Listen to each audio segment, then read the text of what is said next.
Bonjour à toutes et à tous. Donc comme promis, je vous fais une petite vidéo sur les bonnes pratiques avec le iCooking, donc votre assistant culinaire préféré. Alors je vais essayer de parler des grandes lignes. Si jamais vous avez des questions, vous n'hésitez pas à me poser la question si vous avez des petites choses qui vous semblaient incomprises. Donc là j'ai allumé mon iCooking. Voilà, donc il fonctionne comme ça. Donc il est toujours connecté avec la Wi-Fi, donc la box de votre maison. Ou alors vous avez aussi possibilité de faire un partage de connexion avec votre téléphone. Donc en allant dans l'icône paramètres, configuration du Wi-Fi. Donc vous faites partage de connexion sur votre téléphone et vous verrez votre téléphone qui apparaît. Il faut plus ou moins rentrer un mot de passe. C'est pareil, donc si vous changez de réseau ou vous décidez d'emmener votre iCooking chez quelqu'un, il faudra à nouveau donc rentrer la box qui correspond avec le mot de passe. Voilà. Pour revenir au fait, si vous devez le transporter, votre iCooking, donc il faut toujours bien verrouiller la balance. Donc pour verrouiller la balance, ça se trouve dessous. Vous mettez bien donc cette petite encoche là orange sur off et vous serrez bien la vis au maximum. Et pour la déverrouiller, donc vous desserrez la vis au maximum et vous remettez sur on. Voilà. Donc pour que ce soit connecté avec votre profil de club, il faut que sur votre profil de club, vous alliez dans modifier et vous notiez que vous ayez donc des FlexiPan, un iCooking ou un BeSafe. Donc dans iCooking, vous cliquez oui, j'ai un iCooking et là vous allez devoir rentrer donc les numéros de série et le modèle donc qui se trouve, hop, je retourne à nouveau mon iCooking, donc sur le dessous de votre iCooking. C'est bien légendien. Donc c'est ce numéro qu'il y a là juste en bas et celui qui est écrit de manière verticale. Voilà. Alors, sinon, donc pour en revenir sur l'iCooking, donc vous savez très bien que quand il se met en veille, il faut le réveiller en le caressant sur le dessus. Donc voilà, sachez que moi à la maison, il reste toujours en veille.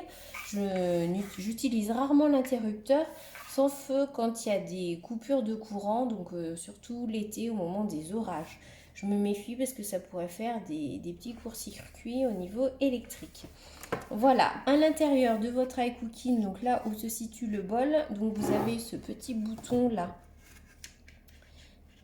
Donc ça, c'est le bouton à induction. C'est ce qui vous permet d'avoir le chauffage, enfin que votre bol puisse chauffer. Voilà, sinon, la composition du bol. Donc le bol de l'iCooking, donc il fait 2 litres. Voilà, donc vous avez le cuit-vapeur. Donc ça, c'est ce qu'on appelle le panier vapeur, pardon, excusez-moi. Le panier vapeur et le cuit-vapeur, le voilà. Alors, l'utilisation du panier vapeur. Donc le petit panier vapeur, il va vous permettre de diminuer le volume de la cuve. C'est-à-dire que si vous mixez des oignons, de l'ail ou de l'échalote, mettez bien le panier vapeur, ça va vous permettre, donc en fait ça descend à peu près jusqu'à ce niveau, donc ça diminue le volume de la cuve et ça évite que quand l'oignon est mixé, qu'il soit projeté, qu'il reste collé sur le rebord du bol et qu'il ne soit pas mixé. Donc là il sera à nouveau reprojeté sur les lames pour être mixé. Voilà, ce panier vapeur il vous permet aussi de cuire les pâtes, le riz, les pommes de terre, de cuire les légumes à la vapeur quand vous avez une petite quantité. Et pour attraper donc, le panier vapeur, il faut se servir donc de ce petit ustensile. Donc c'est le petit manche, donc on vient mettre dans l'encoche qui se trouve là pour attraper le panier vapeur. Voilà pour le panier vapeur. Ensuite, je vous parle en même temps du cuit-vapeur. Donc le cuit-vapeur, il s'adapte à la place de votre couvercle. Donc comme pour le couvercle, vous avez juste à poser et venir serrer pour qu'il s'enclenche bien. Donc il va être utile pour cuire vos légumes, vos viandes, vos poissons, même des gâteaux à la vapeur, enfin du pain à la vapeur, tout ce que vous voulez, les pains cocottes divers et variés.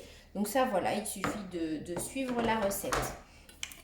Sachez que moi, je l'utilise aussi beaucoup quand je suis amenée à remplir en fait mon bol un petit peu plus que d'habitude, puisque je veux augmenter la quantité d'une soupe, enfin bref, X ou Y. Donc j'utilise le cuit-vapeur, je le pose à la place du couvercle, ce qui fait que si ça bouillonne et que ça mijote, les projections ils vont rester dans le cuit-vapeur et ça risque pas de déborder. Voilà. Alors sinon je vous montre, donc voilà, vous savez très bien que moi je ne démonte pas les lames de mon ice cooking tout le temps. Je le fais, allez, à peu près une fois par mois où je fais un grand nettoyage. Sinon, donc voilà, c'est démoulé, c'est démonté de temps en temps. Et là, pour le coup, je fais un grand nettoyage. Donc, pour démonter les lames de votre bol, donc vous retournez le bol, vous attrapez donc les lames là par cet endroit-là, donc là où ça ne coupe pas. Donc, vous tenez bien vos lames. Vous tournez le bol vers vous, toujours le manche vers vous. Et là, vous venez donc d'éclipser donc les lames. Là, vous avez un petit cadenas fermé dessiné et là, un petit cadenas ouvert qui est dessiné. Et donc là, vous retirez cette partie-là. Et là, vous pouvez démonter donc complètement vos lames. Alors, quand vous démontez donc vos lames, il n'y a pas de souci. Donc, vous pouvez nettoyer l'intérieur et utiliser le petit goupillon. Par contre, ce qu'il ne faut jamais faire, c'est immerger cette partie-là dans l'eau. Donc quand vous avez les lames montées, surtout jamais tremper votre bol complètement dans l'eau. Toujours le laisser sur une partie sèche. En fait, cette partie, c'est l'engrenage. C'est ce qui est vraiment directement en lien avec le moteur de l'ice cooking. Et il y a un roulement à billes dedans. Donc ce roulement à billes et cet engrenage, s'ils sont amenés à être mouillés trop longtemps, ils vont se détériorer et s'abîmer trop rapidement. Voilà, donc vraiment, si un jour vous avez du mal à nettoyer vos lames puisqu'elles sont vraiment encrassées, une petite astuce, c'est que vous allez pouvoir les poser donc sur le support de lame sans le bol en intermédiaire. Et là, vous allez pouvoir venir donc faire couler l'eau et nettoyer vos lames en sachant que votre engrenage il est juste en dessous et que du coup, il ne sera pas mouillé. Voilà, donc ça c'est ma petite astuce. Je vais remonter le bol, donc on remonte toujours pareil, vous tenez donc vos lames par l'endroit où ça ne coupe pas, vous mettez le manche du bol vers vous, vous venez enclencher donc les lames hop, dedans, on vient reposer donc notre support de lame, donc cadenas ouvert. Hop, donc ça vient s'enclencher là dans les petites entêtes. Hop, et on verrouille. Voilà, donc là, tout est verrouillé. Voilà, pour l'utilisation du démontage plutôt du bol. Sinon, donc vous oubliez surtout pas quand vous utilisez le fouet, donc il se pose et il se clipse bien sur les lames de votre ice cooking et surtout vous n'allez jamais au-delà de la vitesse 5. Donc voilà, hop, on entend le petit clic, toujours. Voilà, donc vous n'allez jamais au-delà de la vitesse 5. Pourquoi? Parce qu'après les lames, elles tourneraient tellement vite que ça éjecterait votre fouet et que votre fouet serait mixé par vos lames. Donc ce qui est un petit peu dommage. Voilà pour le montage et démontage du bol. Alors, sinon, concernant l'écran de votre ice cooking, donc c'est un écran de 7 pouces qui est entièrement tactile. Donc vous avez le mode manuel, donc ça c'est un mode, bon, si vous voulez faire vos recettes ou si vous avez d'autres recettes qui ne seraient pas dans le club, vous avez la balance donc, qui est intégrée. Donc là vous allez pouvoir venir peser donc régulièrement juste en posant un récipient, vous faites la tare et vous pouvez peser donc sur le couvercle du bol du ice cooking. Donc on a la fonction rissoler, pétrir et turbo. Je reviens en arrière. Donc on a le mode recette. Donc là le mode recette, quand vous cliquez dessus, donc c'est tout classé par catégorie. Donc là moi je suis connectée donc via le Wi-Fi. Sans connexion, il y a à peu près 150 recettes. Et là, avec la connexion, donc on est à 14 092 recettes. Donc ils sont classés par catégorie. Donc on va cliquer sur la première catégorie, donc apéritif. Et là, vous avez toutes les recettes. Il y a toujours possibilité d'affiner votre recherche. Donc on affine la recherche soit par un ingrédient, soit par un produit guide de marque, donc par exemple le moule tablette, une thématique, donc on approche des fêtes, vous pouvez marquer Noël. Là, on ajoute des catégories, donc si vous voulez voilà, rajouter, enfin qu'il y ait deux catégories qui se superposent. Hop, je reviens sur affiner. Les utilisateurs, donc ça c'est vous cherchez une recette de quelqu'un qui a pu publier, que vous aimez bien. Donc il y a, voilà, vous pouvez trouver la personne, le temps, excusez-moi, j'ai appuyé dessus, et la difficulté. Et il y a possibilité, voilà, de retirer tous les filtres. On revient en arrière. Vous avez aussi la possibilité donc de chercher une recette avec la loupe. Donc là, vous mettez ce que vous avez envie, un ingrédient que vous avez envie d'utiliser. Donc je vais mettre citron. Et là, quand je tape sur la loupe, je vais avoir donc toutes les recettes qui ont comme ingrédient du citron ou qui ont dans leur nom, dans le titre de la recette, le mot citron. Donc là, voilà, vous avez accès à 333 plats. Donc toujours après, la même recherche, il y a toujours possibilité donc d'affiner votre recherche en faisant affiner. Donc à nouveau, vous rajoutez un ingrédient, un produit guide de marle, une thématique, etc. On revient en arrière. Donc là, voilà, pour chercher une recette. Donc là, on va revenir sur la page d'accueil. Voilà, donc vous avez pareil, à chaque fois que vous regardez une recette, vous avez toujours la possibilité de la mettre dans vos favoris. On va prendre, tiens, hop, je reviens sur apéritif, les mini cannelés chorizo comté. Donc ça c'est une recette que je réalise vraiment très souvent. Donc c'est toujours pareil à la présentation. Donc vous avez une photo de la recette, la personne qui l'a créée. Donc Karine Pépion, qui est une conseillère guide de marle. Et donc là, voilà, moi, elle fait déjà partie de mes favoris.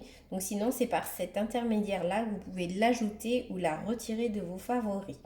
Par contre, quand vous ajoutez depuis votre iCooking sur votre favori, ça se met pêle-mêle dans vos favoris. Sachez que vous avez la possibilité, depuis un ordinateur, une tablette, de créer des sous-catégories de favoris de manière à pouvoir les classer, à les retrouver bien plus facilement. Ensuite, donc on a la liste des ingrédients et des commentaires s'il y en a.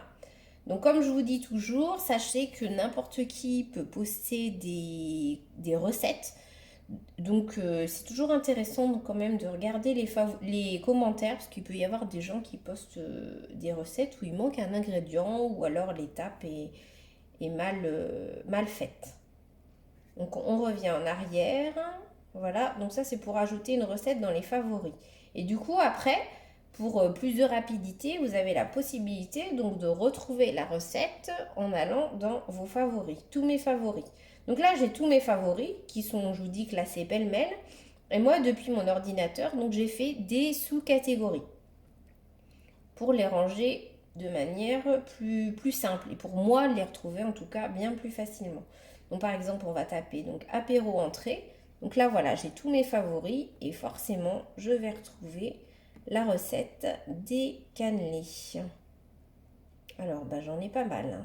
Recette d'apéritif, entrée, hop, on va les passer.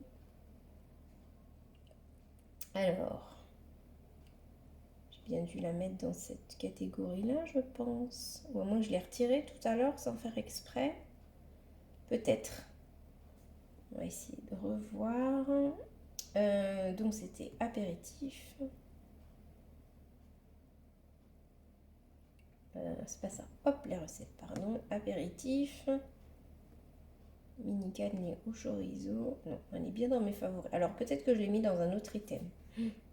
Enfin voilà, sachez que vous pouvez quand même les retrouver bien plus facilement. Là, mes recettes, ce sont les recettes que vous avez pu créer sur le club Guide de Marle. Donc quand on crée une recette sur le club, il n'y a pas de souci que vous ayez iCooking ou pas d'iCooking. C'est très simple et c'est assez sympa. C'est pareil, quand vous créez une recette, vous n'êtes pas obligé de la partager à toute la communauté, hein. Vous pouvez la garder que pour vous. Ensuite, on a donc mon historique. Là, ça va être toutes les recettes que vous avez pu regarder les jours derniers ou ce que vous avez pu faire. Donc, quand on fait quelque chose très régulièrement, c'est intéressant d'aller dans l'historique puisqu'on retrouve assez rapidement. Moi, notamment, les aides au nettoyage, bah, je les utilise tous les jours. Donc, je les retrouve vraiment très facilement dans mon historique. Voilà, ensuite vous avez l'icône aide. Donc là, vous avez des vidéos pour vous aider, pareil, sur la manipulation de l'iCooking. Donc écoutez, bah, j'espère que ça vous aura aidé, que ça vous aura donné quand même deux, trois petites astuces. Sachez que bah, voilà, je suis toujours à votre écoute, hein. Je réponds à vos questions sans problème. Il ne faut pas hésiter. Au contraire, et puis il y a toujours possibilité de faire des perfectionnements iCooking pour refaire des recettes ensemble. Voilà, sachez que vous avez le meilleur robot au monde, honnêtement. Moi, j'en suis pleinement satisfaite. Je vous souhaite un excellent week-end et je vous dis à très vite.